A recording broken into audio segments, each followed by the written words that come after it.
말과 행동이 지나치게 직설적이고 노골적인 건 좋지 않습니다. 말을 하는 태도 방법과 기술이 필요합니다. 이 정면 승부를 걸어 성공할 가능성이 없다면 돌아가는 것은 차선책이 될 수가 있습니다. 우애가 지쳐지는 것처럼 느껴질지 모르지만 결국 막다른 곳에서 길은 열리고 새로운 희망은 생겨나게 마련인 거죠. 어떤 이야기는 직설적으로 언급하기 어려워서 표현 방법을 달리해야 하는 때가 있고, 어떤 사람은 접근하기가 힘들어서 높은 산을 올라가듯이 빙 돌려서 서서히 접근해야 하는 경우도 있습니다. 이 상대의 속내가 제대로 파악되지 않을 때는 돌을 던져 길을 묻는 방법으로 상대방의 속을 떠봐야 합니다. 또한 어떤 일은 정면으로 승부를 걸지 못하고 독선 운동을 해야 할 때가 있습니다.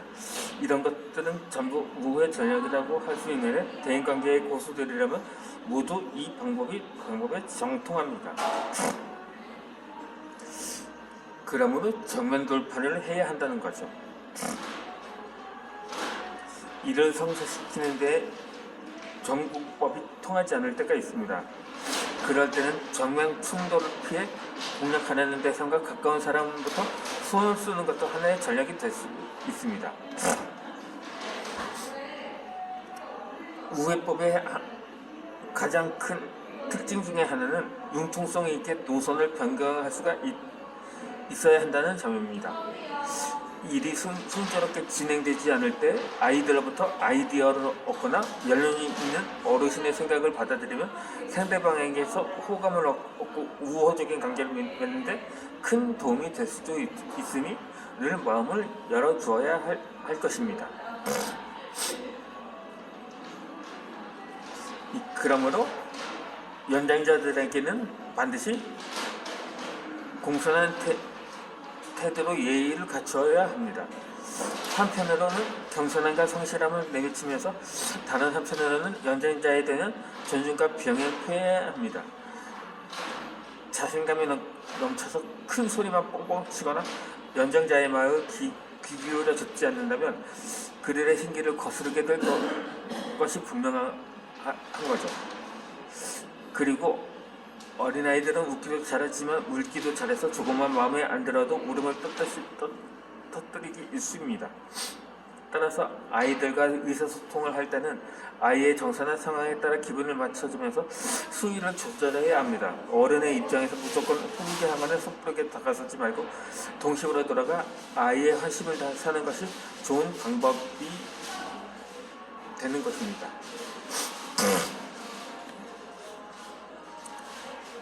마찬가지로 누구나 때와 장소에 따라 자신을 낮추는 것도 필요합니다.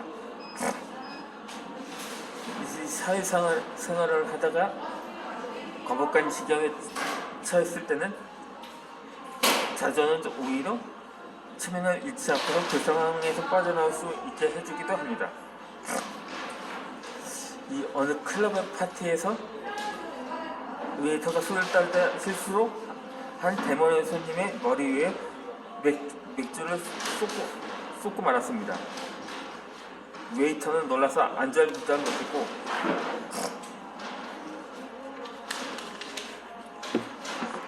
파티장 안에 있던 사람들도 전부 눈을 뜨고 멍하니 서 있었습니다. 그때 그 손님이 미소를 지으면서 젊은이 머리를 내 머리를 치료해 주려 했나 보지라며 말을 했다고 합니다. 그 말에 장내에 있던 사람들이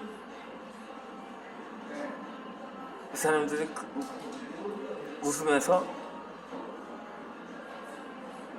어색했던 상황도 자연스럽게 넘어갈 수가 있었던 것입니다. 이순임은 스스로를 우스갯거리로 만들었지만 이를 통해 자신의 아량이 넓다는 것을 보여주고 자존심도 지켰으며 스스로 치욕감을 없앨 수가 있었던 거죠. 이렇듯 적절한 시기에 적절한 정도의 자주는 일종의 교양이다. 활력이 넘치는 교류 방식이 될 수가 있습니다. 자주는 여유있고 정감 있는 대화 분위기를 조성하는 데 보탬이 됩니다. 자신은 홀가분하고 수탈해질 수 있고 상대에게는 당신의 인간미를 느끼게 할 수 있으며 때에는 그렇게 함으로써 오히려 자신의 체면을 더 잘 지키고 새로운 심리적 평형을 얻을 수가 있습니다.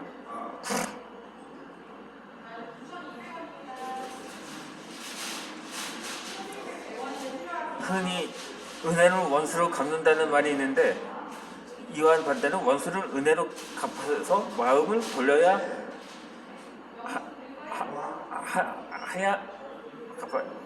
마음을 돌려야 한다고도 합니다. 어느 대가족의 집안에서 막내 며느리를 들었는데 그 며느리는 솜씨도 좋고 현명한 데다 온순하기까지 해서 시부모님의 사랑을 도취했습니다. 이 때문에 큰 며느리와 둘째 며느리는 속으로 막내 며느리를 질투했습니다. 하루는 막내 며느리가 밥을 짓는 순서가 돌아왔는데 그는 밥을 지은 후에 앞 개월에 나가서 빨래를 하고 있었던 것입니다. 그때 큰 며느리와 둘째 며느리가 나쁜 꾀를 냈으니 아궁이의 땔감을 일부러 많이 집어 놓고는 밥이 눌러 탄내가 나게 만든 것입니다. 막내 며느리가 가족들 앞에서 망신을 당하고 당황해하는 모습이 보고 싶었기 때문입니다. 얼마 후에 막내 며느리가 빨래를 마치고 집으로 돌아보니 밥 타는 냄새가 풍겨왔습니다.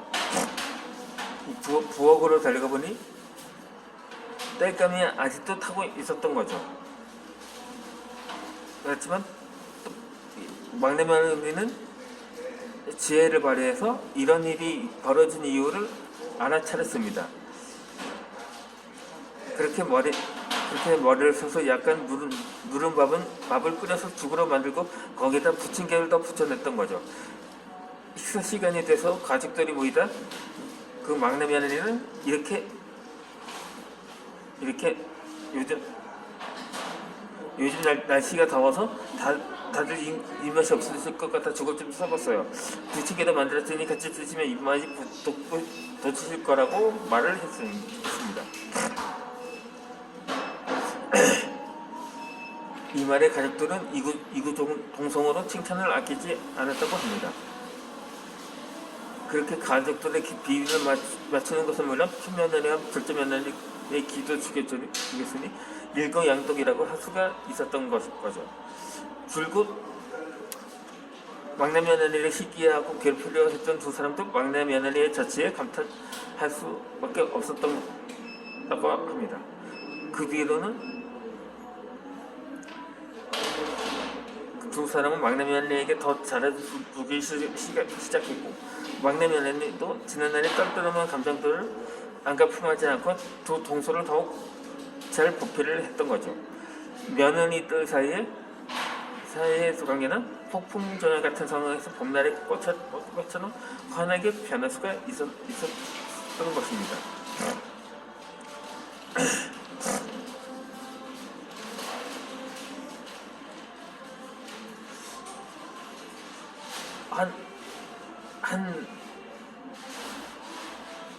한 가장의 여동생이 다른 사람에게 돈을 빌려주고 증거로 남긴 사용증서를 찾지 못해서 다급하고 있을 때였습니다.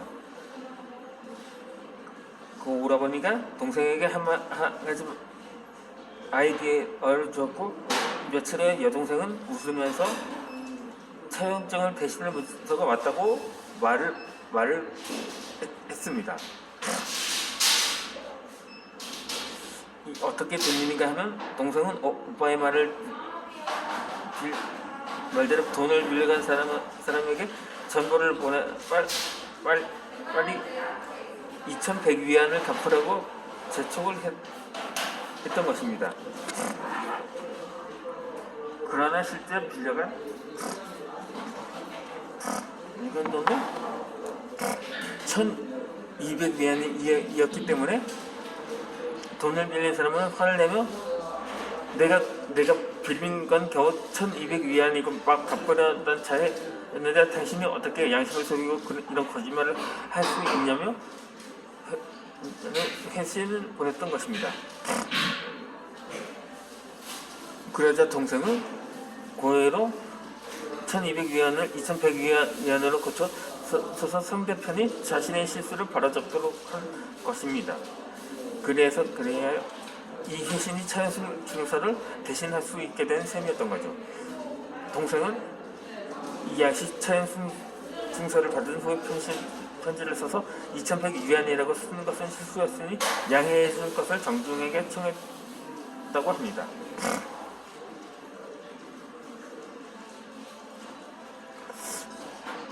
또 젊은 부부가 살다 보면冲突를 피할 수 없을 때가 있는데 갈등을 해결하면 내키는 대로만 행동한다거나 아무 말이나 거침없이 내뱉어서는 안 됩니다.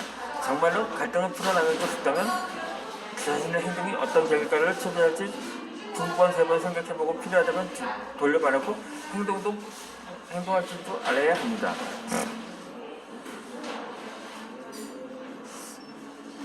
예를 들어 집안의 경제자를 맡아 관리하는 아내가 어느 날 남편에게 몰래 숨겨둔 비자금이 있다는 사실을 알았을 때는 어떻게 해야 할까요? 만일 화난 얼굴로 히스테리를 부르면서 한바탕 싸움을 벌인다면 부부간의 감정에 바로 금이 생기고 가정에 그늘이 드어질 것이 분명합니다. 그러나 또 반대로 알고 또 모른 척 보고는 못 본 척 내버려둔다면 한 가정의 아내로서 마땅히 지나야 할 책임을 풀어버리는 것이나 다름없는 일이 됩니다. 그렇다면 어떻게 해야 부부 사이에 감정을 상하지 않게 하면서 아내의 책임감도 잃지 않을 수 있을까요? 가장 일반적인 방법은 남편에게 비자금을 모은 의도로 우회적으로 묻는 것입니다.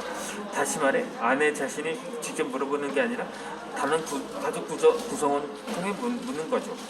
예를 들어 시부모님이나 사리부면을 할 줄 아는 나이의 자녀에게 자신의 의사를 대신 전하게 한 후에 남편의 반응을 기다리는 것입니다. 그렇게 가정 내에서 사용하는 우회법은 당연히 골탕을 먹이기 위해 덫을 놓는 공간은 다릅니다. 이 돌려 말하고 행동함으로써 남편과 아내 모두의 체면은 살려주면서 더불어 말다툼이 줄어들고 가족들 사이의 정은 더 깊어지기 때문입니다. 이는 부부 사이의 감정에서 큰 영향을 줄 수가 있기 때문입니다. 이 명나라 가경 영간의 일학이라는 청년이가 살았습니다. 한 번은 그가 과거 시험에 부정행위가 일어난 것을 발견하고 즉각 황제에게 보고를 올렸습니다. 그러나 황제는 이 일에 대해 별다른 조치를 내리지 않았습니다. 그는 다시 주청을 올렸지만 결과적으로 황제의 화만 돋고 황제는 일학이 입에 봉인을 붙이고 누구도 떼지 못하도록 명령을 했습니다. 입을 막았다는 것은 음식을 먹지도 못하게 하는 처지였으니 이는 그에게 사랑이 내릴 것이나 다를 바 없었습니다. 그때 곁에 있던 한 관리가 다가가 일학에 호통을 쳤습니다. 감히 황제 폐 앞에서 함부로 짓거리다니 마땅히 벌을 받아야 한다고 말입니다.